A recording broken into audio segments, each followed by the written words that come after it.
પ્રવાસ તરફ પ્રયાણ કરે છે. વનમાં ગંગા પાર આદિ બહુ પ્રસંગો એમાં બને છે. અહીંયા રામજીની કથા એ બહુ શોર્ટમાં આપી છે, પણ છતાંય આપણે થાય એવા ચરિત્રો એમાં લઈએ છીએ કે રામજીએ વન તરફ પ્રયાણ કર્યું. વનમાં પ્રસંગ એવો બન્યો કે ખર, દૂષણ, ત્રિશિયા આ બધાયનું રાજ્ય એ હતું. એવામાં શૂર્પણખા નામની દાનવી સ્ત્રી એ ત્યાં આવે છે. એને જોયું કે આપણે સુંદર રાજકુમારો અહીંયા વાસ કરે છે. એમાં રામજીનું ચરિત્ર, રામજીનો સુંદર ચહેરો જોયો એટલે એને એમ થયું કે કાશ અમારો વિવાહ કરે. જઈને એને રામજીની પાસે તરત વિવાહનો પ્રસ્તાવ મૂક્યો અને રામજીએ કીધું કે હું વિવાહ કરીશ નહીં. તો પણ એમ કહે છે કે તું નહીં વિવાહ કરે તો હું બળજબરીપૂર્વક તને અહીંથી હરણ કરી અને તારી સાથે વિવાહ કરીશ, અને જો એમ નહીં કરે તો હું તારો નાશ કરી દઈશ. આવી રીતે શૂર્પણખા રામજીને કહેવા લાગી ત્યારે તરત જ જેવું અસ્ત્ર રામજી ઉપર ઉપાડવા જાય છે કે લક્ષ્મણજી એને નાક કાપી નાખ્યું. આ બાજુ આબરૂ ગઈ હોવાથી નાક લઈ અને પોતે પોતાના ભાઈ ખરદૂષણની પાસે જાય છે અને ખરદૂષણને સમાચાર આપ્યા કે ભાઈ આ વનમાં બે વનવાસીઓ આવ્યા છે, લાગે છે કે કોઈ ક્ષત્રિયના કુમારો હોય અને એની પાસે એક સુંદર સ્ત્રી છે અને એના કારણે થઈને એને મારો વિવાહનો પ્રસ્તાવ અસ્વીકાર કર્યો અને મારું નાક કાપી નાખ્યું. ખરદૂષણ કે અમારા જેવા ભાઈઓની બેન અને એનું અપમાન અમારાથી સહન થાય નહીં. હાલો અત્યારે આપણે યુદ્ધ કરવા માટે જઈએ. આ ખર અને દૂષણ એ બંને ભગવાન રામની સામે યુદ્ધ કરે છે. ભગવાન રામે બંનેને નિર્વાણ આપ્યું. આ બાજુ હવે એ જ સમાચાર આ શૂર્પણખા લઈ અને રાવણના દરબારમાં જાય છે. રાવણના દરબારમાં જઈને કીધું કે હે લંકાપતિ, ત્રાહિમામ ત્રાહિમામ ત્રાહિમામ, મારી રક્ષા કરો, મારી રક્ષા કરો. આજે મારી આબરૂ લૂંટાઈ ગઈ છે. તમારા જેવા મોટા ભાઈઓ હોવા છતાં એક બેનની નાક કપાઈ જાય અને કોઈ એને નુકસાન કરે કેવી રીતે ચાલી શકે? એટલે રાવણે કીધું કે બેન બોલો, કોને તમને નુકસાન કર્યું છે મને જણાવો.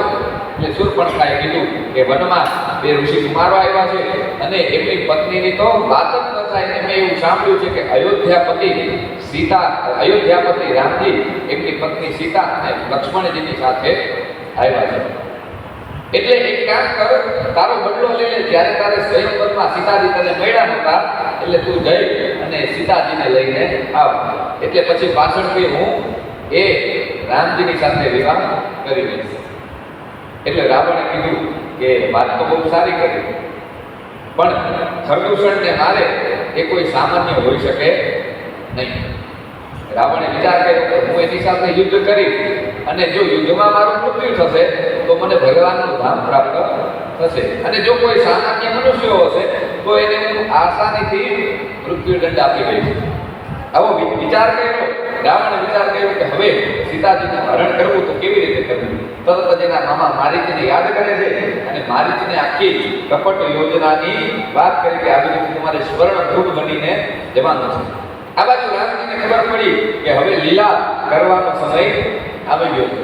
તરત જ રામજી એમની ઝૂંપડીમાં લક્ષ્મણજીને ખડો લેવા માટે બહાર મોકલી દે છે અને ઝૂંપડીમાં અગ્નિદેવનું આરાધન કર્યું. અગ્નિદેવને બોલાવે છે અને કીધું કે હે અગ્નિદેવ, અમારી પત્ની સીતાજીને તમે હવે તમારી પાસે રાખો. હવે મારે લીલા કરવાનો સમય આવી ગયો છે. દાનવોને હવે સાથે યુદ્ધ કરવાનું છે. એના માટે થઈ સીતાને તમારી પાસે રાખો. હું છાયારૂપી સીતાને મારી સાથે રાખું છું. એટલે જે મૂળ સીતાજી છે એમને અગ્નિદેવને સોંપી દીધા. હવે સીતાજીને અગ્નિદેવની પાસે સોંપવાનું કારણ શું? તો કે અગ્નિદેવ કોણ છે? ભગવાન નારાયણના પુત્ર છે. નારાયણના પુત્ર એટલે વેદોમાં કીધું છે બ્રાહ્મણોસ્ય મુખમાસિત બાહુ રાજન્યઃ કૃતઃ ઊરુ તદૈસ્ય ચતૈસ્યઃ મુખાદ અગ્નિદધાયત. એટલે કે ભગવાનના મુખમાંથી અગ્નિદેવનો જન્મ થયો છે. એટલે આ તો પિતાની આજ્ઞા હતી અને માતા સુરક્ષિત સૌથી વધારે ક્યાં રહે? પોતાના પુત્રની પાસે. એટલે અગ્નિદેવ એમના પુત્ર હતા અને પોતાના પુત્રની પાસે માતાને સુરક્ષા માટે થઈને રાખી દીધા. આ બાજુ છાયારૂપી સીતાજીને પોતાની સાથે રાખ્યા છે. હવે છાયારૂપી સીતા એ જ માયાનું સ્વરૂપ છે.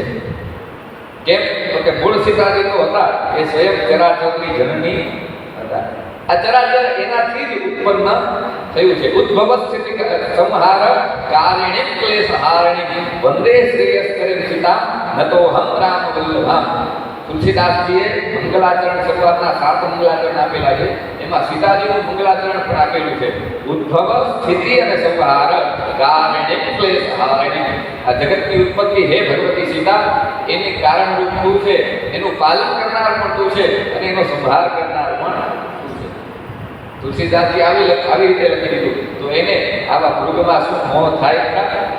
આ ચરાચરની રચના એના દ્વારા થયેલી છે. તો મોહ કોને થયો? જે છાયા રૂપી જે સીતા હતા, જે માયા રૂપી સીતા હતી, એને મોહ થયો. બાકી મૂળ સીતાને મોહ થાય.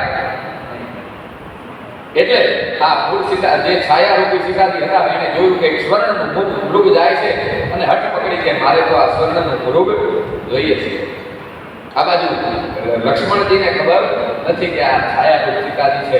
લક્ષ્મણજી પહેલા તો રામજી ગયા એને પકડવા માટે થઈ અને પણ બહારથી મારી એ કપટ કહ્યું, રામ સીતે લક્ષ્મણ, આવી રીતે અવાજ કરે છે. રામજીના અવાજમાં એ બોલ્યો કે સીતે લક્ષ્મણ. એટલે આ બાજુ સીતાજીએ કીધું કે લક્ષ્મણ, તમારા ભાઈ જરૂરથી સંકટમાં છે, તમારે એની રક્ષા કરવા માટે થઈ અને જવું જોઈએ. એટલે લક્ષ્મણજીએ કીધું ચિંતા ન કરશો માતા, મારા ભાઈ સર્વસમર્થ છે, આ જરૂર કોઈ કપટ હોવું જોઈએ. પણ સીતાજી માનતા નથી. સીતાજીએ કીધું તમને મારી શપથ છે જો તમે ન જાઓ તો. એટલે લક્ષ્મણજીએ કીધું માતા, મને આવી રીતે બાંધશો નહીં, હું હજી વિનંતી કરું છું, ભાઈ મને તમારી સુરક્ષામાં છોડીને ગયા છે. જો તમારી સુરક્ષામાં કાંઈ ચૂક થશે તો હું ભાઈને અને માતા પિતાને શું જવાબ આપીશ? તમે આવી જીદ ન કરશો, તમારા શપથ પાછા લ્યો માતા. આ મન સુરક્ષિત નથી, એમાં પણ આ કપટ હોઈ શકે છે. પણ લક્ષ્મણજી, સીતાજી પોતે જીદ છોડતા નથી. એટલે લક્ષ્મણજીએ કીધું કે માતા, હું એક અહીંયા રેખા કરીને જઉં છું, એ રેખા મહેરબાની કરીને તમે ઓળખશો નહીં. તરત ધનુષ્ય બાણ કાઢ્યું, ધનુર્વિદ્યાથી એમણે ત્યાં એક રેખા, તંત્રમયી રેખા આંકી લીધી અને કીધું કે માતા, આ રેખાની બહાર આવવાનો પ્રયત્ન કરશો નહીં, એ રેખાની અંદર તમે સુરક્ષિત રહેશો.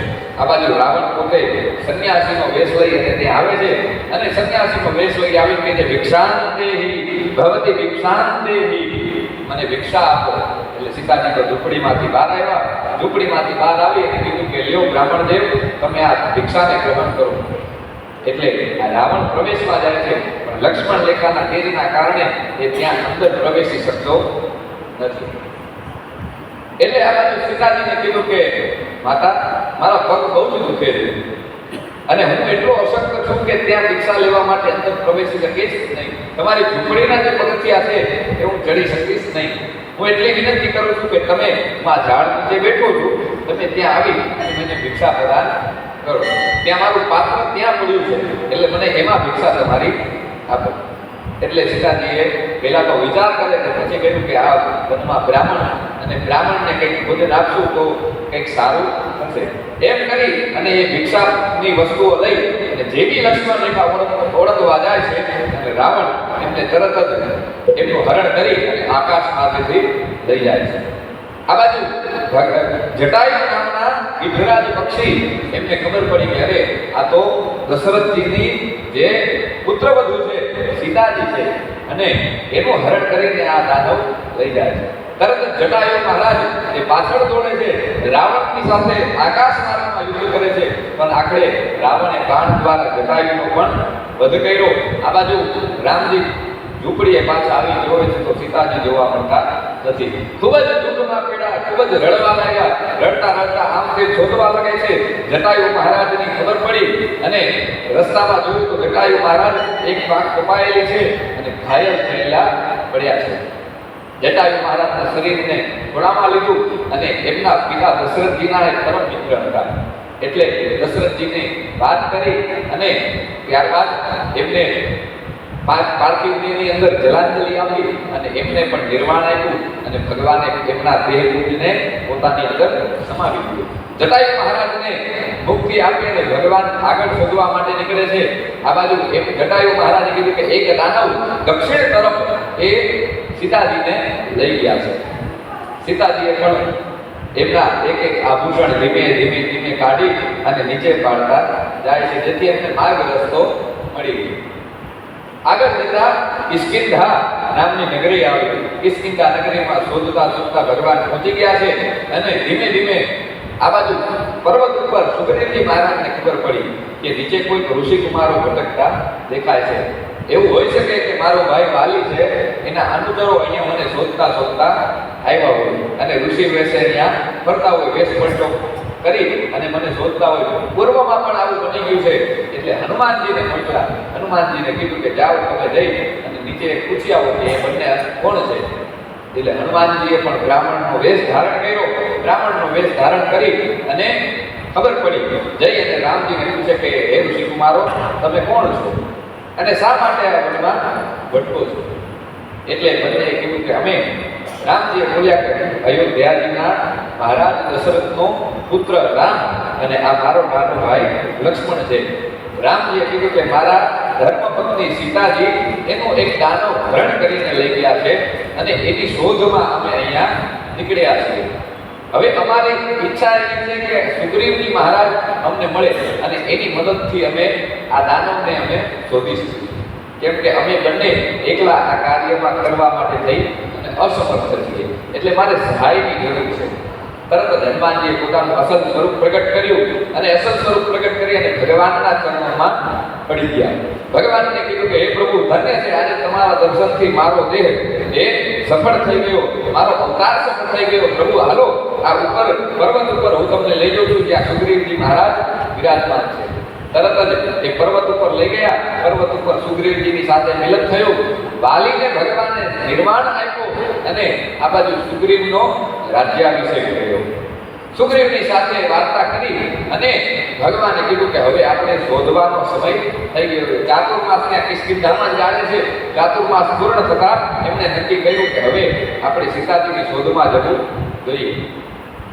એટલે આ ચાતુર્માસ દરમિયાન જ ભગવાને શ્રાવણ માસનું વ્રત પણ કરે છે, આદિત્ય વ્રત પણ કરે છે અને નવરાત્રિનું વ્રત પણ ત્યાં કિષ્કિંધામાં કરે છે. ત્યારબાદ એમણે વિચાર કર્યો કે હવે આપણે સીતાજીની શોધમાં નીકળી જવું જોઈએ. ચાતુર્માસ થઈ ગયો છે, હવે આ વનના રસ્તાઓ ખુલી ગયા છે.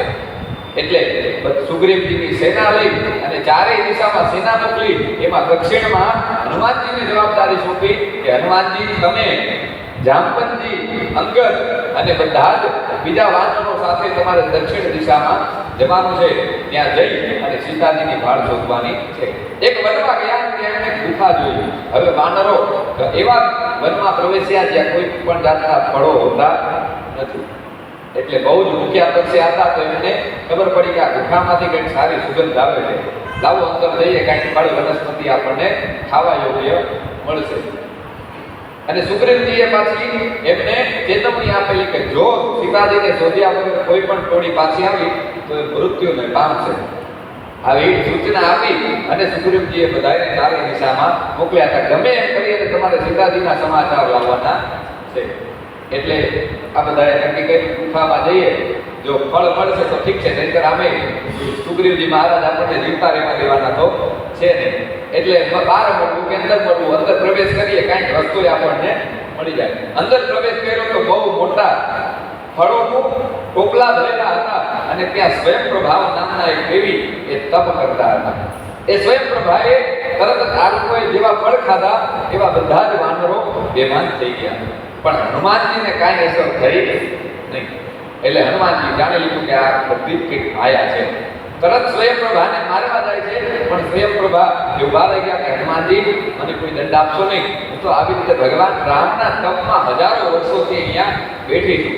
અત્યારે હનુમાનજીએ કીધું અમે એ જ રામની સેવા કરવા માટે થઈ એમનું જ કાર્ય લઈને નીકળ્યા છે.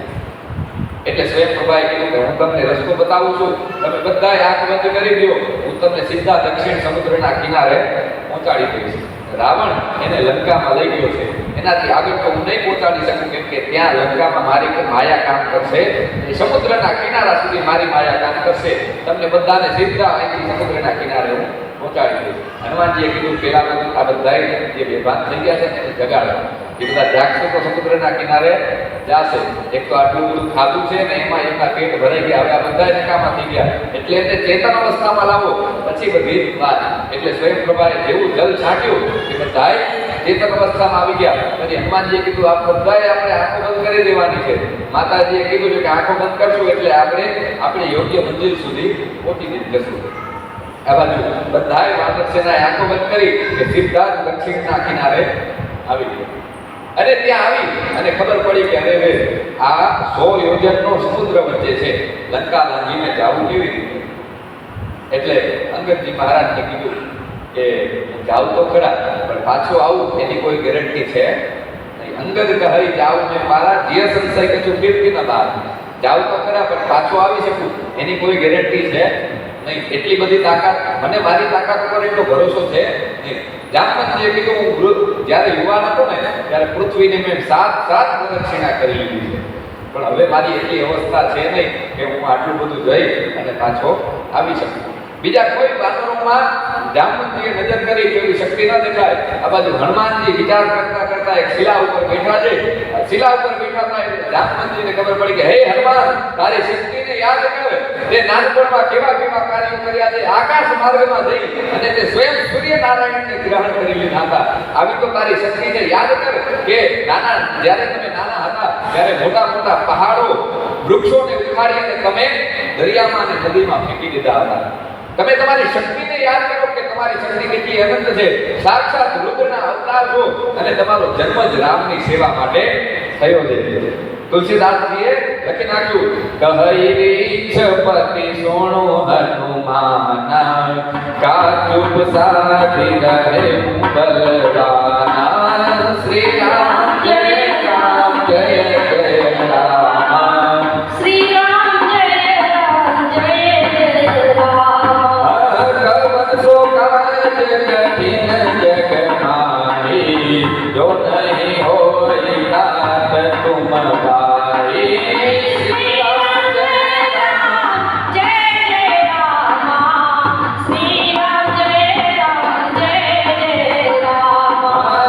રામ કાજ લગી સમય અવતારા, સુનત ભય રૂપ પર્વતાકારા. શ્રી રામ જય રામ જય જય રામ, શ્રી રામ જય રામ જય જય રામ. શબ્દો કાને પડ્યા કે રામ કાજ લગી સમય અવતારા. ત્યાં તો હનુમાનજીએ કનક ભૂત રાકાર શરીરા સમર ભયંકર અતિબલ શરીરા. હનુમાનજીએ મોટો કૂદકો માર્યો અને ત્યાં એક પર્વત હતો, એના ભૂકા થઈ ગયા અને એક જ કૂદકામાં એમણે 7 યોજન 100 યોજનની લંકા એમણે લાંઘવા માટે થઈ અને તૈયાર થઈ ગયા. બહુ જ મોટો પર્વત જેવો વિશાળ દેહ ધારણ કર્યો અને એક જ કૂદકે ત્યાં તો નીચે પર્વતના ટુકડા થઈ ગયા. હનુમાનજી લંકા તરફ પ્રયાણ કરે છે. રસ્તામાં સુરસા નામ રાક્ષસી એકા, સુરસા નામની રાક્ષસી આવે છે. એ ઉપરથી છળ કરી અને જે ઉડતા પશુ પક્ષીઓ માનવો દેવો જે હોય અને એનું છળ કરી અને એને ગ્રહણ કરી લીધું. આ બાજુ હનુમાનજીએ છળ જાણી લીધું. એવી હનુમાનજીને ગ્રસવા જાય છે કે હનુમાનજી એને પુષ્ટિકા પ્રહાર દ્વારા એને મારી નાખ્યું અને એને નિર્વાણ આપ્યું. રસ્તામાં મૈનાક પર્વત આવે છે. મૈનાકે કીધું કે હનુમાનજી મહારાજ છેક 100 યોજનની લંકા પાર કરવાની થોડોક થાક ખાઈ લ્યો. એટલે હનુમાનજીએ કીધું કે રામ કાજ કર્યા વિના જરાય થાક ખરું તો હું હનુમાન કહેવાય નહીં. હનુમાનજીએ વિચાર કર્યો કે રામના કામમાં ક્યાંય થાક આવતો નથી. આટલું કહી અને હનુમાનજી ત્યાંથી આગળ નીકળે ત્યાં એક બીજી દાનવ અંદરથી પ્રગટ થઈ અને કીધું કે આજે તો હું તને મારી નાખું, તું મારો ઘોડિયો બનો.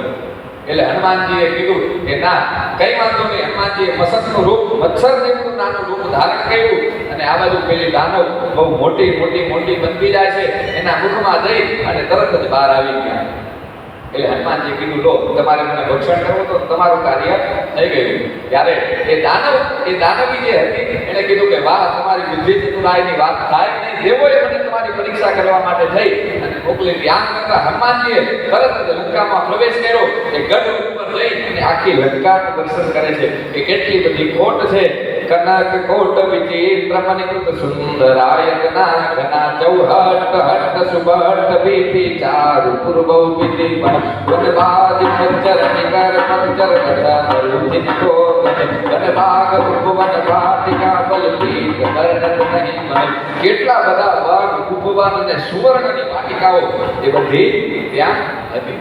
એમાં હનુમાનજી કે આમાં મારે સીતાજીને ક્યાં શોધવા, એમાં વિચાર કર્યો કે લાવો પ્રવેશ તો કરીએ, ક્યાંક શોધતા શોધતા માતાજીની ભાળ મળી જશે. લંકાના દ્વાર ઉપર આવે ત્યાં એક લંકીની રાક્ષસીની નિમણૂક કરી લીધી હતી, જેની આગળ વગર કોઈ દાનવ એ લંકામાં પ્રવેશ કરી શકે. હનુમાનજીએ ખૂબ નાનું સ્વરૂપ મચ્છર જેવું સ્વરૂપ ધારણ કર્યું, પણ આ લંકીની રાક્ષસી તો મચ્છરને અંદર જવા દેતી નહીં. એને ખબર પડી ગઈ કે અંદર આ વાનર અંદર પ્રવેશ કરવા માંગે છે. તરત જ એને પોતાનું વિકરાળ સ્વરૂપ ધારણ કર્યું. હનુમાનજીએ ભૂતિકા એક મહાત્માની એક જ ભૂતિકામાં લંકિનીને અચેત કરી દીધી. અને લંકિની આશીર્વાદ આપે છે કે તાત સ્વર્ગ અપવર્ગ સુખ હરિયંતુલા ભૂલતા હે સકલ મિલી લવ સત્સંગ. શું કીધું કે તમારી સાથે સત્સંગ કરવાની મને બહુ જ મજા આવી. હવે રાવણનો વિનાશ નક્કી છે. અને એ લંકિની રાક્ષસી હનુમાનજીને આશીર્વાદ આપે છે. પ્રભિસી નગર કી જય સબ કાજા હૃદય રાખે કોસલપુર રાજા. શ્રી રામ જય રામ જય જય રામ શ્રી રામ જય રામ જય જય રામ.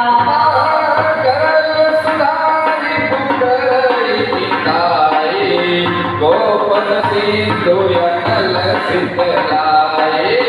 શ્રી રામ જય રામ જય જય રામ શ્રી રામ જય રામ જય જય રામ. હનુમાનજીને કીધું પ્રભિસી નગર કી જય સબ કાજા હૃદય રાખે કૌશલપુર રાજા. જાઓ રામનું નામ લઈને આગળ આપો, તમારો વિજય નિશ્ચિત છે. તમને સીતાજી અવશ્ય મળશે. દરેક વન ઉપવન લંકાઓના દરેક જેટલા મહેલ હતા દરેક વનમાં શોધ કરી છેલ્લે સૌથી મોટો મહેલ એને રાવણનો જોયો કે લાવ રાવણના પક્ષમાં જઈને જોઉં તો ત્યાં ક્યાંય સીતાજી મળ્યા નહીં.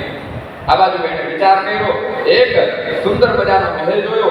રામાયુધ અંકિત ગૃહ શોભા ધર્મ જાય નવ તુલસી કા કૃત દેખી રસ મનાય. સુંદર મજાનો આપણે આપણા ઘર ઉપર લખાવીએ ને પિતૃ કૃપા માતૃ કૃપા, એમ એ વિભીષણનો મહેલ હતો. એની પર રામ નામ લખેલું હતું. અને એના ઉપવન એટલે આંગણિયામાં એક સુંદર મજાનો તુલસીનો ક્યારો હતો. હનુમાનજીને ખબર પડી. હનુમાનજી વિચારવા લાગે કે આવડી મોટી દાનવની લંકા અને એમાં મેં તુલસીનો ક્યારો જોયો અને એના મહેલમાં લખેલું છે રામ. જરૂર આ કોઈ સજ્જનનું માણસ છે, દાનવોની વચ્ચે આ કોઈ સજ્જન વસે છે. તરત જ બ્રાહ્મણનું રૂપ લીધું. બ્રાહ્મણનું રૂપ લઈ અને ત્યાં તો વિભીષણ એ તુલસીના વૃંદની પૂજા કરવા માટે થઈ અને બહાર આવે છે. હનુમાનજી બ્રાહ્મણના રૂપ લઈ કીધું કે ભિક્ષાણ દેવી મને ભિક્ષા આપો. એટલે વિભીષણે કીધું કે તમે કોણ છો? અહીંયા રાવણના રાજમાં કોઈ બ્રાહ્મણ ભિક્ષા લેવા આવતા નથી. કોણ છો? તમારું અસલ સ્વરૂપ પ્રગટ કરો. એટલે હનુમાનજીએ કીધું કે તમે કોણ છો? હું આખી લંકા ફરી વળ્યો, આવડું મોટું રાજ્ય મેં જોયું પણ એમાં ક્યાંય ભગવાનના કોઈ ચિહ્નો મને દેખાયા નહીં. તમારો એક મહેલ છે જેની અંદર આ રામનું નામ અંકિત છે ને અહીંયા તુલસીનો ક્યારો છે. વિભીષણે કીધું કે શું કરું? કર્મની કઠણાઈ છે અને વિધિના લેખ છે કે દુષ્ટ સંગ ધની દે વિધાતા. આવા દુષ્ટોની સંગ મને જન્મ આપ્યો. મારા કયા જન્મના એવા પાપ કર્મ છે કે મને આવા કુળમાં મને જન્મ મળ્યો. હું રામનો એક ભક્ત છું અને રાવણનો નાનો ભાઈ છું. આવી રીતે ઓળખાણ આપી એટલે હનુમાનજીએ પોતાનું સ્વરૂપ પ્રગટ કર્યું અને હનુમાનજીએ કીધું કે હું એ જ રામનો દૂત છું અને રામજીની સેવા માટેથી આવ્યો છું. કૃપા કરી હું આપને વિનંતી કરું છું કે માતા સીતાજી ક્યાં છે એ મને બતાવો. એટલે વિભીષણ બતાવે છે કે જાઓ અશોક વાટિકામાં. અશોક વાટિકામાં સીતાજી ત્યાં બેઠા છે. આ બાજુ હનુમાનજી મહારાજ અશોક વાટિકામાં આવે છે. એક વૃક્ષ ઉપર જઈ અને બેઠા જોવે છે કે સીતાજીની શું હાલચાલ છે. ત્યાં તો રાવણ આવે છે. એક એની સાથે બે સૈનિકો હતા. એના હાથમાં એક થાળ હતો. થાળની ઉપર વસ્ત્ર ઢાકેલું હતું. જઈ અને સીતાજીને કીધું કે જો સીતા આ તારા પતિનું મસ્તક કાપીને લાવ્યો છે. સીતાજીએ તરત જ ત્રણ આડું રેડ્યું. ત્રણ ધરી ઓર હતી વૈદેહી સુમિરી અવધપતિ પરમ સમયે. માતાજીએ શું કર્યું? એક દર્ભને આડો રાખ્યો. કેમ? એ દર્ભ એની રક્ષા કરનારો, પવિત્રતા માટેનું સૌથી કોઈ વનસ્પતિ હોય તો એ દર્ભ છે. અને દર્ભ જ કેમ ભગવતીએ રાખ્યો? તો કે ભગવતીનો જન્મ એ જમીનમાંથી થયો હતો અને દર્ભ એમનો ભાઈ છે. દર્ભ છે એ સીતાજીનો ભાઈ છે. એટલે ભાઈ આડો ધર્યો કે તું મારી રક્ષા કરજે. અને એ પવિત્ર વસ્તુ પણ છે કે કુદ્રષ્ટિ કોઈની તમારી ઉપર પડે નહીં. એટલે આપણે સૂર્યગ્રહણ ચંદ્રગ્રહણ થાય તો જલ આદિ પાત્રોમાં આપણે ગર્ભ મૂકીએ છીએ જેથી એની ઉપર કોઈ કુદ્રષ્ટિ પાડી શકે નહીં. એટલે રાવણની કુદ્રષ્ટિથી બચવા માટે પણ ભગવતીએ દર્ભને આંખો કર્યો છે. અને આ બાજુ કીધું કે રાવણ તારી તાકાત નથી કે તું રામનું મસ્તક ઉતારી શકે. સ્વયં ભગવાન ચતુર્ભુજ નારાયણ એ મનુષ્ય રૂપે અવતાર લઈને આવ્યા છે. એટલે રાવણને ખબર પડી ગઈ કે આ સીતાજીને ખબર છે કે મેં રામને માર્યા નથી. રાવણે દાસીઓને કીધું કે આને કોઈ ભોજન આપવું નહીં, જ્યાં સુધી મને પતિ તરીકે સ્વીકાર ન કરે ત્યાં સુધી આને દરરોજ એટલું કષ્ટ આપવું કે મને પતિ બનાવવા માટે થઈ અને તૈયાર થઈ જાય. એમાં એક જે દાસી હતી એ ખૂબ જ પવિત્ર અને રામની પરમ ભક્ત હતી. એને સીતાજીને કીધું જેટલી બીજી દાસીઓને હેરાન કરવા આવતી હતી કીધું ખબરદાર જો કોઈએ સીતાજીની પાસે આવ્યા છે તો એને મૃત્યુદંડ હું આપીશ. એ સીતાજીને પુત્રીની જેમ ત્યાં પાલન કરતી, ભોજન કરાવતી, સાચવતી, પણ માતાજી એટલું ભોજન જલ્દી ગ્રહણ કરતા નહીં. પોતાને જીવવા માટે, પોતાના પતિના દર્શન કરવા માટે શરીરને જીવાડવું જરૂરી છે એટલું જ આવશ્યક ભોજન માતાજી ગ્રહણ કરતા. આટલું કરી હનુમાનજી એનું દુઃખ જોયું, બધી જ દાસીઓ જતી રહી ત્યારે હનુમાનજીએ કીધું હવે અહીંયા આપણે મારીએ. હનુમાનજીએ તરત જ કૂદકો માર્યો, જય શ્રી રામ એમ કરી અને હનુમાનજી નીચે ઉતર્યા. એટલે માતાજી પહેલા તો ડરી ગયા કે અરે રે આ કોણ આવ્યું.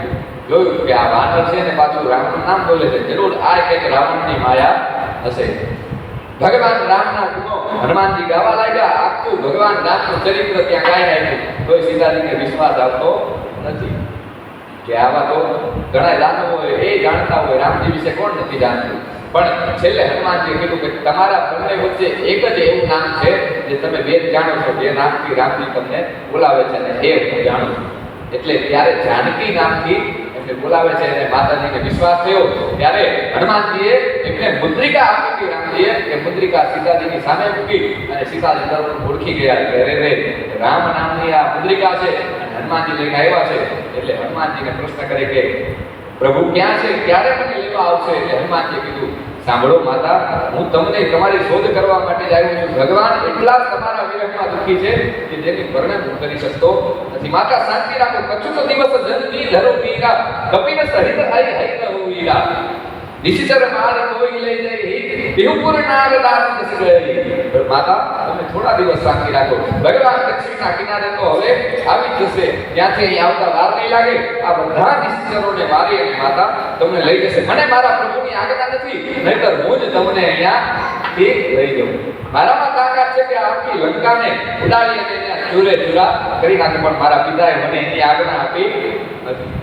માતા હવે એક કામ છે, મને થોડી ભૂખ લાગી છે, બહુ યોજન દૂરથી આવ્યો છું તો મારે ફળો ખાવા છે. એટલે માતાજીએ કીધું નીચે પડ્યા હોય એ ફળ ખાવા. માતાજીએ શું આજ્ઞા આપી કે નીચે પડ્યા હોય ને એ જ ફળ ખાવા. હનુમાનજીએ જે અશોક વનમાં વિચરણ કર્યું પણ નીચે પડેલા ફળ કોઈ જોયા નહીં. હવે માતાની આજ્ઞા હતી કે નીચે પડેલા હોય એવા જ ફળ ખાવા. હનુમાનજીએ ઝાડ લઈ લઈને ખંખેરવા માંડ્યા. માતાજીની આજ્ઞાનું ઉલ્લંઘન ન થાય ને, ઝાડ લઈ ખંખેરવા માંડ્યા. ન ખંખેરતો ઝાડને ઉખાડી અને હેઠે પછાડવા લાગ્યા. એમ કરીને ફળ પડે. આ બધું સૈનિકોને ખબર પડી કે વનમાં કોઈ વાનર આવ્યો છે ને આખું વન ઉજાડે છે અને ફળો ખાવા લાગ્યો છે.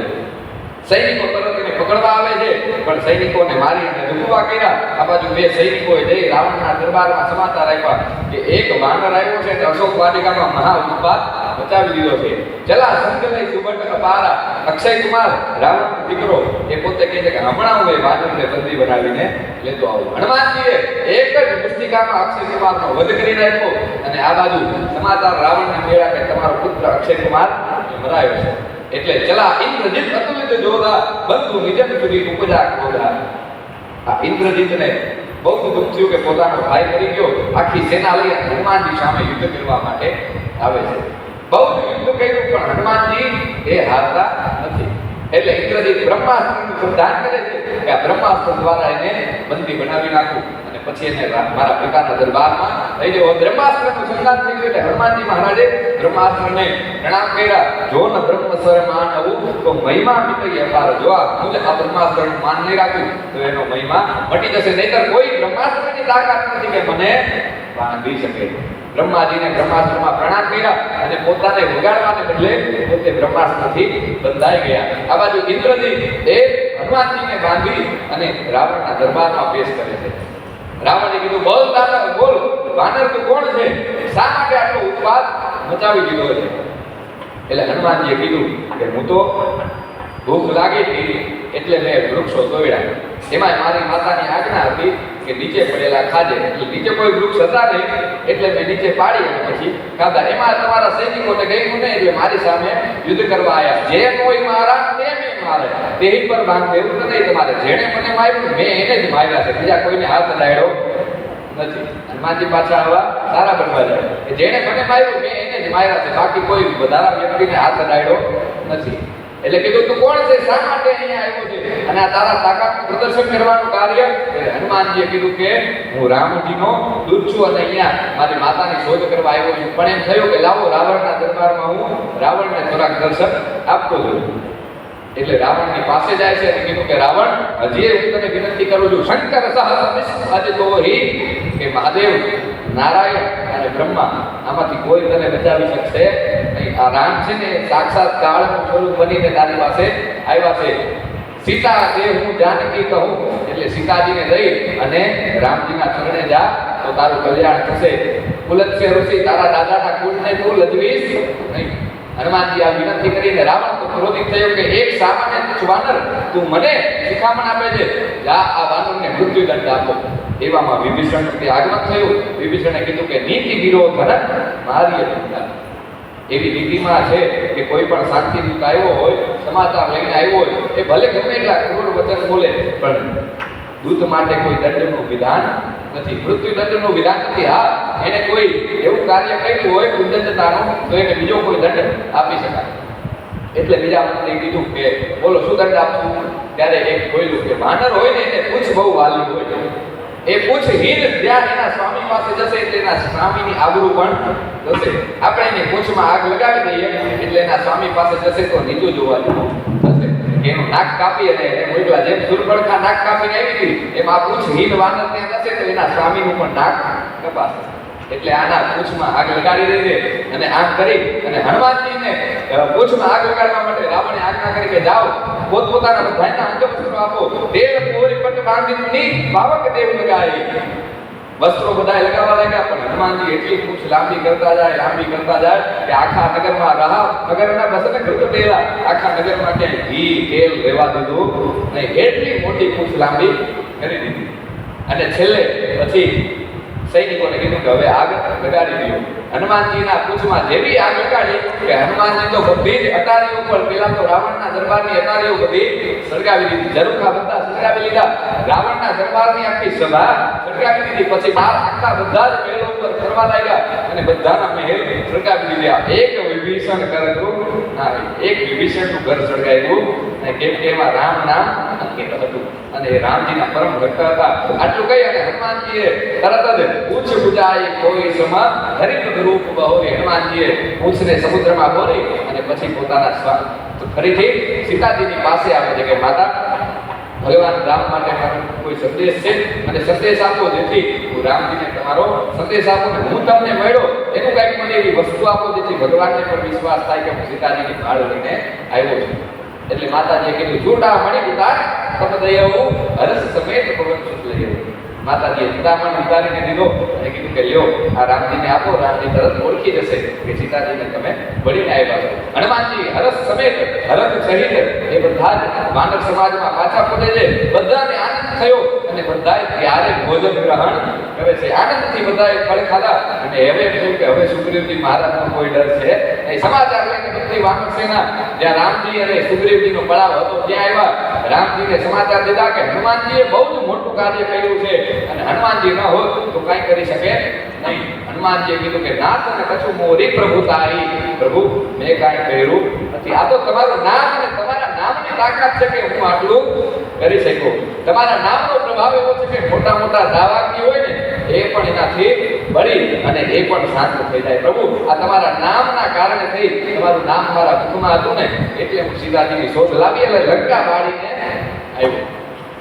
ભગવાન રામને એમને હૃદય લગાવે છે અને પછી કીધું કે હાલો હવે આપણે લંકા માટે થઈ અને પ્રયાણ કરીએ. કિષ્કિંધાથી દરિયાના કિનારે આવ્યા અને પછી વિચાર થયો કે હવે આપણે આ 100 યોજન સમુદ્ર આટલી બધી સેનાને લઈને જવું કેવી રીતે? એટલે તરત વિચાર કર્યો એક કામ કરીએ, હું અહીંયા મહાદેવજીની પૂજા કરું, શિવજીની કૃપા થશે એટલે તરત જ મને કાંઈક વિચાર આવશે અને ભગવાન કંઈક મને સદબુદ્ધિ આપશે. ભગવાન રામે તરત જ આ પાર્થિવેશ્વરની પૂજા કરી અને કંબન નામની રામાયણમાં એવું કહે છે કે એ રામેશ્વર એ શિવલિંગની પ્રતિષ્ઠા કરવા માટે થઈ અને રાવણને આમંત્રણ મોકલવામાં આવ્યું. રાવણ પોતે આચાર્ય પદે આવી અને એ શિવલિંગની પ્રાણ પ્રતિષ્ઠા કરાવે છે. આ બાજુ શિવજીની પૂજા થઈ એટલે મહાદેવજી અત્યંત પ્રસન્ન થયા અને કીધું કે રામ માગો. એટલે ભગવાનને રામજીએ કીધું કે પ્રભુ એક દાનવ રાવણ એ તમારો પણ પરમ ભક્ત છે, મારી પત્નીને ઉઠાવી લઈ ગયો છો, મને એવા આશીર્વાદ આપો કે લંકા ઉપર મારો વિજય થાય. ભગવાન મહાદેવે કીધું કે જાઓ તમારો વિજય થશે પ્રભુ, તમારો જન્મ જેના નિર્માણ માટે થયો છે. મહાદેવજીએ સામેથી કીધું કે રામ આ તમે મારી પૂજા કરી છે, તમે મારા સ્વામી છો, તમે મારા ઈષ્ટ છો, એટલે આ શિવલિંગ એ રામેશ્વર રામ જેનો ઈશ્વર છે એ રીતે ઓળખાશે. બોલીએ રામેશ્વર મહાદેવ. રામે કીધું કે નહીં મહાદેવ એવું નહીં, રામના ઈશ્વર જે છે એવા મહાદેવ એવા રામેશ્વર, એટલે બે એકબીજાની સાથે અર્થ કરવામાં રામ જેના ઈશ્વર અને રામના જે ઈશ્વર એ બે આવી રીતે અર્થ કરે છે. એટલે ભગવાન કીધું કે એ તો તમારી ખોટ છે કે તમે તમારા ભક્તને આટલું મોટું સ્થાન આપો છો. એમ કરી ભગવાન ત્યાંથી અંદર ધ્યાન થયા. આ બાજુ મનમાં પછી વિચાર કર્યો કે સમુદ્રમાં આપણે હવે સેતુ બનાવવો છે, પણ એ સેતુ બનાવવો કેમ? સમુદ્ર દેવ આપણને કેવી રીતે રસ્તો આપશે? ભગવાન 3 દિવસ સુધી એ ચાંદ્રાયણ વ્રત ભૂખ્યા અને તરસ્યા ત્યાં સમુદ્રના કિનારે તપ કરવા માટે થઈ અને બેસી ગયા. 3 દિવસ થયા, વ્રત પૂર્ણ થયું, પણ છતાં પણ સમુદ્ર દેવ બહાર આવતા નથી. એટલે ધનુષ્ય બાણનું સંધાન કર્યું, અને અંદરથી સમુદ્ર દેવ કનક થાળ વડે બની ગયા નાના સુંદર મોટાના મણીઓ સાથેનો હાર લઈ ભગવાનનું સ્વાગત કરવા માટે સમુદ્ર દેવમાંથી પ્રગટ થયા. આ બાજુ સમુદ્ર દેવે કીધું પ્રભુ અમારી ભેટ સ્વીકાર કરો, મને મારશો નહીં. પૂર્વે તમારા જ પૂર્વજોએ મારી રક્ષા કરી છે અને હવે તમે મારું મૃત્યુ કરશો તો તમે આવું કાર્ય કરશો નહીં. ભગવાન રામે કીધું કે એકવાર મારા બાણ ઉપર તીર ચડી ગયું એ ક્યારેય પાછું ફરતું નથી. એટલે એમણે કીધું કે સમુદ્ર દેવે કહ્યું કે મારા ઉત્તર તટમાં અમુક દાનવો એ મારા તટવાસીઓને હેરાન કરે છે, આ તીર ત્યાં છોડી દો જેથી એ દાનવોનો નાશ થાય. ભગવાને ઉત્તર તટ તરફ એ છોડી દીધું, દાનવનો સંહાર કર્યો અને સમુદ્ર દેવે કહ્યું કે તમારી સેનામાં નલ અને નીલ નામના બે વાનર છે, એને ઋષિઓનો શ્રાપ છે કે જે કાંઈ પણ જલમાં નાખશે એ તરવા માંડશે. રામજીને આ સુજાવ પસંદ પડ્યો. નલ અને નીલને આગળ પ્રમુખ બનાવ્યા અને કીધું કે જાઓ તમારે બેયે પથ્થર નાખવાના છે. નલ અને નીલ પથ્થર તો નાખે પણ પથ્થર બધા છૂટા છવાયા જેવા લાગે. એટલે હનુમાનજીએ વિચાર કર્યો, નાનીના અગ્રગણ્ય છે ને, એટલે એમણે વિચાર કર્યો એક કામ કરી આ દરેક પથ્થર ઉપર રામ નામ લખી અને આપણે મૂકવા લાગીએ. હનુમાનજીએ એકમાં લખ્યું રામ અને બીજામાં લખ્યું કે રામ અને મ બે કોઈ દિવસ અલગ રહી શકે નહીં. એટલે રામ અને મ લખી અને પથ્થર બધા નાખવા માંડ્યા. જેવું નાખે એટલે તરત એ પથ્થર જોડાય. એમ કરતા 100 યોજન સુધી સમુદ્રનો એક સેતુ બનાવ્યો. પૃથ્વી પરનો પહેલો પુલ બાંધ્યો હોય વાનર સેનાએ ત્યાં માણસોને હાયરા રાખ્યા, નહીંતર 3 મહિને પુલ પૂરો થાય નહીં. વાનરોનું કામ કેવું હોય? ઝપાટા બોલાવે એવું. હનુમાનજીએ અને એમની સેનાની સાથે રાખી અને એક સુંદર મજાના સેતુનું નિર્માણ કર્યું. આ બાજુ સેતુ ઉપર ચાલી અને હર હર મહાદેવ કરતી આખી સેના લંકામાં આવી. લંકામાં બહુ મોટું યુદ્ધ થયું. યુદ્ધના શરૂઆત થઈ. આ બાજુ વિભીષણ પોતે પણ રાવણનું રાજ્ય છોડી અને રામજીની સાથે આવી જાય. ત્યારે તુલસીદાસજીએ કીધું કે વિભીષણે જ્યારે રાવણનો ત્યાગ કર્યો, સત્પુરુષો જ્યારે ત્યાગ કરે ત્યારે તમારો વિનાશ નિશ્ચિત થઈ જાય. જેવો વિભીષણે ત્યાગ કર્યો કે આયુહીન ભયે સંતબહીન, ત્યારથી જ રાવણમાં અને રાવણની લંકાના બધા આયુહીન થઈ ગયા. ત્યારથી એનો વિનાશ નિશ્ચિત થઈ ગયો. આ બાજુ લંકામાં વિનાશ નિશ્ચિત થયો અને વિભીષણ મહારાજ ની સાથે મંત્રણા કરી કોણ કોણ છે બધી જાણકારી લીધી. આ બાજુ ભગવાન રામ એનો લંકાના પદ પર રાજ્યાભિષેક કરે છે. મહાભયંકર યુદ્ધ થયું. યુદ્ધમાં સૌથી પહેલા ઇન્દ્રજીતને મારવામાં આવે છે. ઇન્દ્રજીતને માર્યા પછી કુંભકર્ણને માર્યો અને છેલ્લે રાવણને ભગવાનનું નિર્વાણ આપ્યું. રાવણને નિર્વાણ આપીને વિભીષણને કીધું કે હવે તમે આ રાવણના અંત્યેષ્ટિ સંસ્કાર કરી નાખો અને યોગ્ય એની પાછળનું પિતૃકર્મ તમે કરો. આટલું કહી વિભીષણની પાસે બધું અંત્યેષ્ટિ કર્મ કરાવ્યું. અંત્યેષ્ટિ કર્મ કરાવ્યા પછી ભગવાન વિભીષણ જલ્દીથી સીતાજીને એમની પાસે મોકલી મોકલે છે. ત્યાં અગ્નિ પરીક્ષા કરવામાં આવી. અગ્નિ પરીક્ષા એ કંઈ હતું નહીં, પણ એ પણ એક લીલા હતી કે અગ્નિદેવ પાસેથી માતાજીને પાછા લેવાના હતા. એમનું કાર્ય પૂરું થઈ ગયું હતું. એટલે અગ્નિદેવમાં જેવા છાયા સીધા પ્રવેશ કરે અને મૂળ સીધા એમાંથી બહાર આવે. આ બાજુ અગ્નિ પરીક્ષા કરવામાં આવી અને એમાંથી સીતાજી બહાર આવ્યા. બધા જ પુષ્પક વિમાનમાં બેસી અયોધ્યાથી તરફ પ્રયાણ કરે છે. અયોધ્યાથી તરફ જવામાં પ્રયાણ કરે અને એવામાં આ બાજુ અયોધ્યાથીમાં સમાચાર મળ્યા કે ભગવાન શ્રી રામ પધારી રહ્યા છે. ભરતજી પણ એમનું સ્વાગત કરવા માટે થઈ અને આવે છે. ભગવાન રામ અયોધ્યાથીમાં આવી અને તરત જ પહેલા તો કૈકેયી માતાને મળે છે. સૌથી પહેલા કોને? કૈકેયી માતાને મળે છે કે માતા, જો તમે મારા પિતા પાસે આ વચન ના માંગ્યા હોય તો હું આટલા બધા દેશોને અયોધ્યાની સાથે જોડી શકે નહીં. કેટલા લોકોને મેં આજે અયોધ્યાની સાથે જોડ્યા છે. દક્ષિણ ભારતમાં કેટલા દાનવોનો ઉત્પાદ હતો, એ દાનવોને મારી અને ત્યાં પણ સુરક્ષામય ચક્રનું નિર્માણ કરી અને આવ્યું. એટલે પહેલા તો રામજીએ કૈકેયી માતાના આશીર્વાદ લીધા, ત્યારબાદ કૌશલ્યા અને સુમિત્રાના અને ગુરુદેવ વશિષ્ઠના આશીર્વાદ ગ્રહણ કર્યા. આટલું કરી અને તરત જ વશિષ્ઠજીએ કીધું હવે કોઈ વ્રત કાઢવાનું નથી. આજે જ રામજીને તૈયાર કરો અને બધા જ ભાઈઓને તૈયાર કરો. રામ અને સીતાજીનો આજે જ આપણે રાજ્યાભિષેક કરવાનો છે.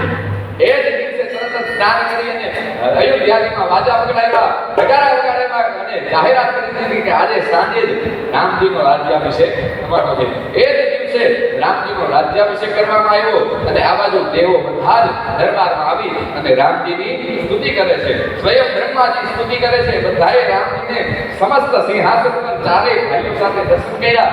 છેલ્લે તુલસીદાસજીએ મહાદેવજીને સ્તુતિ કરતા જોયા. મહાદેવજીએ સુંદર મજાની રામ દરબારની સ્તુતિ કરી છે.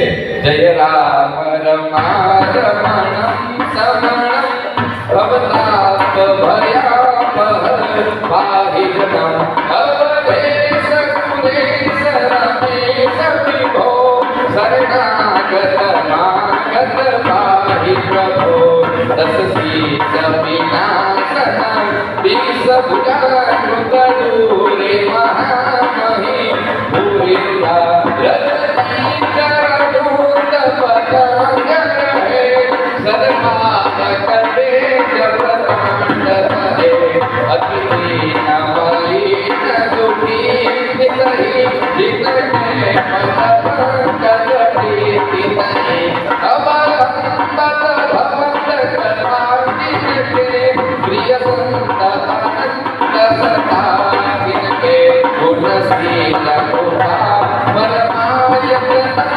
પ્रणमामि निरंतर श्री रमणम रघुनंदन कंदय वंदन महिपाल विमोचय दीनजनम महिपाल विमोचय।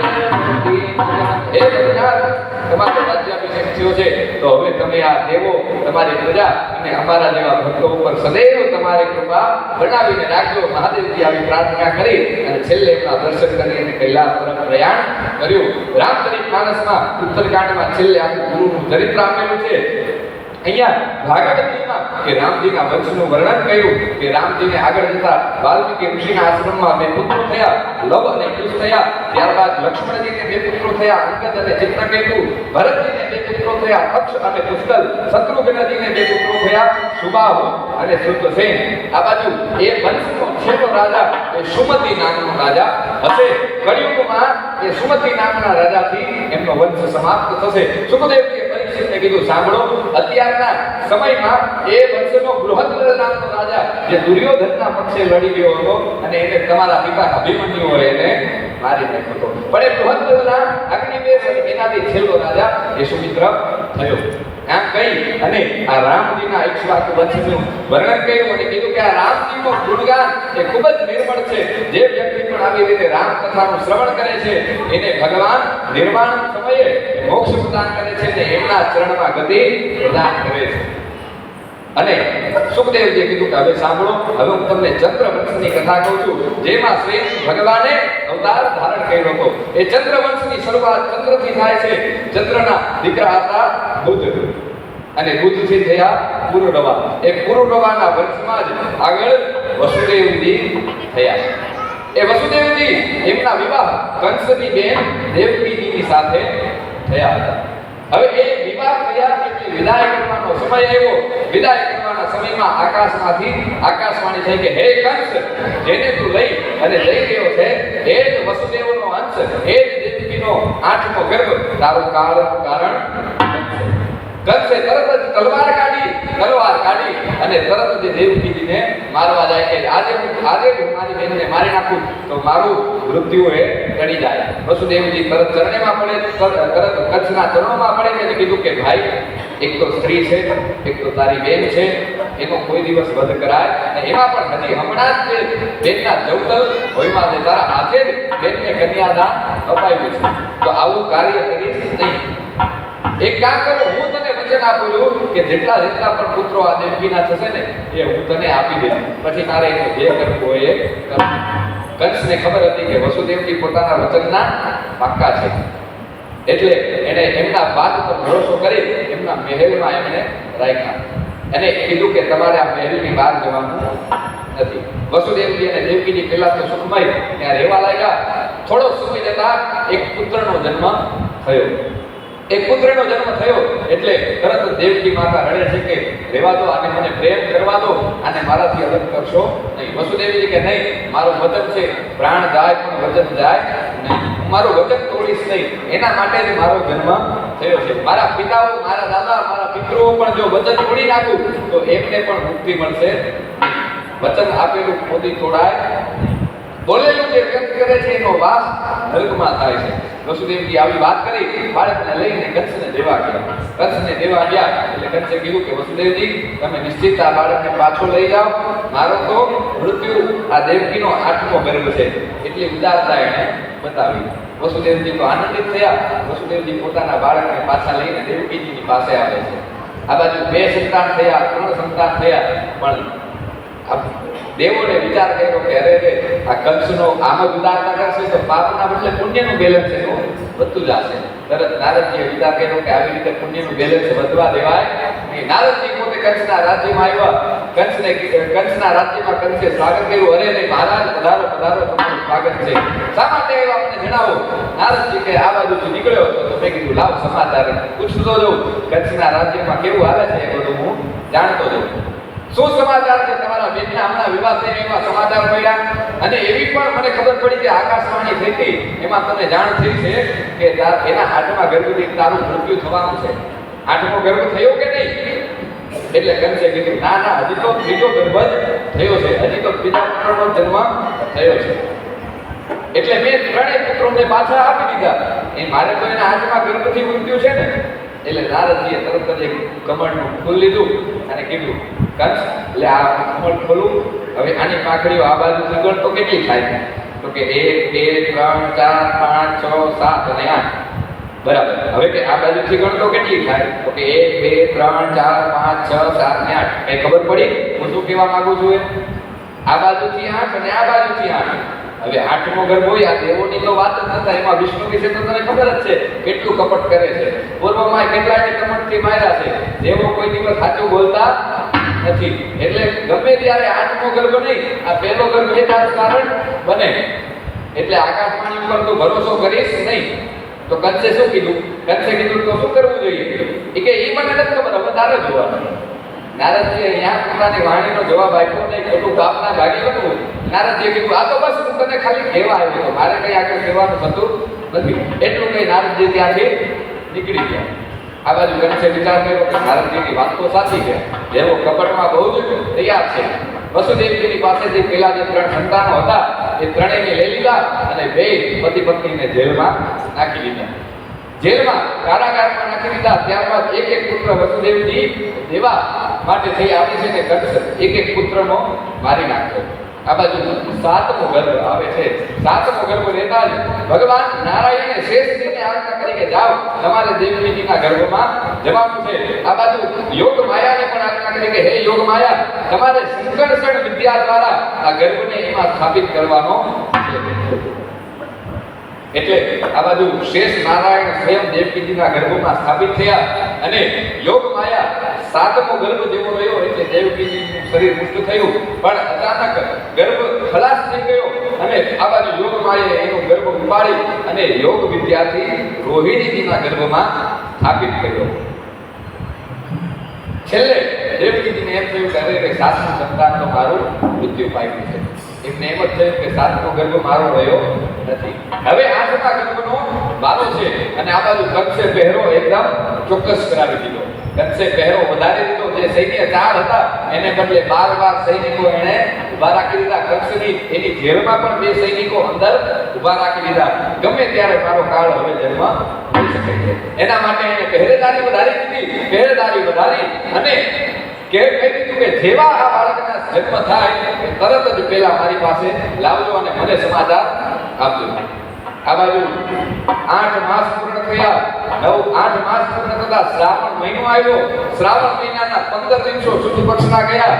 ત્યારબાદ વદ પક્ષ આવ્યો. વદ પક્ષમાં એકમ, બીજ, ત્રીજ, ચોથ, પાંચમ, છઠ, સાતમ અને આઠમની રાત્રિ આવે છે.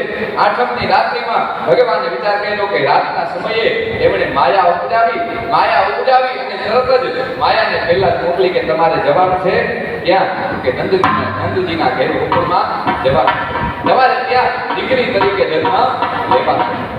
એટલે માયા દેવી તરત ત્યાં ગયા. એ યોગ માયાએ ભગવતી ત્યાં યશોદાજીના ગર્ભમાંથી જન્મ ધારણ કર્યો.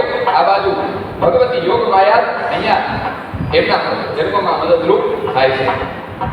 ભગવાન તરત જ આઠમની મધ્યરાત્રિએ આ વસુદેવ અને દેવકીના કક્ષમાં ચતુર્ભુજ રૂપે પ્રગટ થયા. ચતુર્ભુજ નારાયણ ભગવાન ત્યાં કારાગારમાં આવી દેવકી અને વસુદેવજીને દર્શન આપે છે અને કીધું કે વસુદેવ, દેવકી ઉઠો, હવે મારા જન્મ થવાનો સમય આવી ગયો છે. પણ આ તો હું તમને કહેવા માટે આવ્યો છું કે તમે પૂર્વમાં મારી પાસે જે વરદાન માંગ્યા હતા, મનુ અને શત્રુપા રૂપે વરદાન માંગ્યું, કશ્યપ અને અદિતિ રૂપે માંગ્યું હતું, એ હું તમને યાદ કરાવવા આવ્યો કે વચન હવે હું પૂર્ણ કરવા આવ્યો છું. આજે તમે એ જ વસુદેવ અને દેવકી તરીકે અવતાર લીધો છે અને આ મારો છેલ્લો જન્મ હશે. અહીંયાથી મારા ઋણમાંથી મુક્ત થઈ વસુદેવ અને દેવકીજીએ પ્રણામ કર્યા. ભગવાન અંતર ધ્યાન થયા અને તરત સુંદર મજાનું બાળક સ્વરૂપે એમણે ત્યાં દેવકીજીની ગોદમાં જન્મ લીધો. તરત ત્યાં દેવકીજીની ગોદમાં જન્મ લીધો અને આ બાજુ સૈનિકો ઉપર માયા ફરી પડી. વસુદેવજીને એ બાળકમાંથી અવાજ આવ્યો, આકાશવાણી થઈ કે હે વસુદેવ, તમે આ બાળકને કોઈ પણ અવાજ વગર હમણાં એક ટોપલો આવશે એમાં ઉપાડી અને નંદજીના ઘરે ગોકુળમાં મૂકી આવજો અને ત્યાં એક કન્યાનો જન્મ થયો છે એ લઈ અને તમારે પાછું આવી જવાનું છે. તરત પેઢીઓ આપોઆપ તૂટી ગઈ અને પેઢીઓ તૂટતા ભગવાનને ટોપલામાં માથે ધારણ કર્યા. સૈનિકો બધા જ અચેત થઈ ગયા. સૈનિકો અચેત થયા. જેલની દરવાજા તાળાઓ બધા જ આપોઆપ તૂટી ગયા અને વસુદેવજી એ તરત જ ત્યાંથી જેલમાંથી લઈ અને નીકળ્યા છે. રસ્તામાં યમુનાજી આવે છે. યમુનાજીને એમ થયું કે અરે રે, આ તો સ્વયં મારા પતિદેવ એને જન્મ લીધો છે, આજ તો એના ચરણ સ્પર્શ કર્યા વગર જવા દઈશ નહીં. વસુદેવજીએ વિચાર કર્યો કે યમુના પાર કરી અને મારે જવાનું છે. એટલે વસુદેવજી યમુનામાં ઉતરવા લાગ્યા. આ બાજુ યમુનાજીએ જીદ પકડીને મારે આ ભગવાનના ચરણ સ્પર્શ કરવા છે. ભગવાનના ચરણ સ્પર્શ કરવા માટે થઈને યમુનાનું એ જલ એ ધીમે ધીમે સ્તર વધવા લાગ્યું અને ધીમે ભગવાને વિચાર કર્યો કે અરે રે, મારા પિતા તો હવે ડૂબવા લાગ્યા છે, આ યમુના પાર કેવી રીતે કરશે? યમુનાજીને કીધું કે તમે બસ હવે તમારા સ્તરને નીચી કરો. અહીંયા ભગવાન મારા પિતા હવે ડૂબવા માંડ્યા છે કે મને ગોકુળમાં કેવી રીતે મોકશે? યમુનાજીએ તરત વિનંતી કરી, ભગવાન એને તમને નહીં જવા દઉં. તમારા ચરણનો સ્પર્શ મારે કરવો છે. તમારા ચરણનો સ્પર્શ થાય તો જ હું તમારા પિતાને અહીંથી અને તમને અહીંથી જવા દઈશ. તરત જ ભગવાને ટોપલામાંથી પગ લાંબો કર્યો અને યમુનાજીમાં કેડી બનાવી દીધી અને વસુદેવજી તરત જ ત્યાં લઈને જાય છે. આ બાજુ ઘનઘોર વરસાદ ચાલુ થયો અને સ્વયં નારાયણની રક્ષા કરવા માટે શેષ નારાયણ એ ટોપલાની ઉપર છત્રી બનીને આવી ગયા. આ બાજુ ગોકુળમાં પહોંચે છે. ગોકુળમાં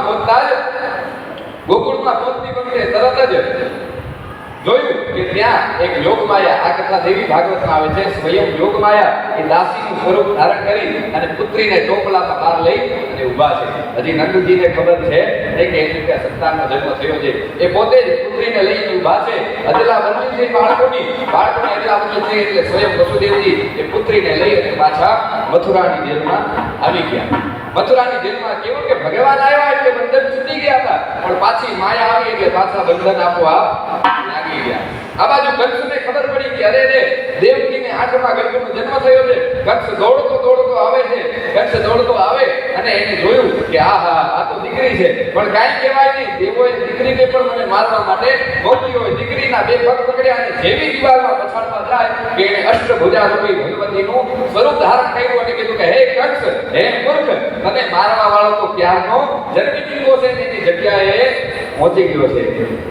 હવે તું સાવધાન થઈ જા. જો હજી પણ નહીં સુધરે તો તારું મૃત્યુ એ નિશ્ચિત છે. આટલું કઈ યોગ માયા ત્યાંથી અદ્રશ્ય થઈ ગયા અને કંસ એ બહુ જ ડરી ગયો કે અરે રે આ યોગ માયાએ મને આવું કીધું. એ તો જઈ અને પોતાના મહેલમાં રાત્રે ચિંતા કરવા લાગ્યો. બીજી બાજુ ગોકુળમાં એવો પ્રસંગ બન્યો કે સવાર પડી અને એક દાસીએ જઈ અને જોયું કે યશોદાજીની ગોદમાં એક સુંદર લાલો પડ્યો છે અને તરત જ આ બાજુ નંદ બાબાજીને જઈને કીધું કે બધાઈ હો, બધાઈ હો, તમારા ત્યાં એક લાલજીનો જન્મ થયો છે. નંદ ઘેરા નંદ ભયો જય કનૈયા લાલ કી. નંદ ઘેરા હે હાથી ઘોડા લાલજી જય કનૈયા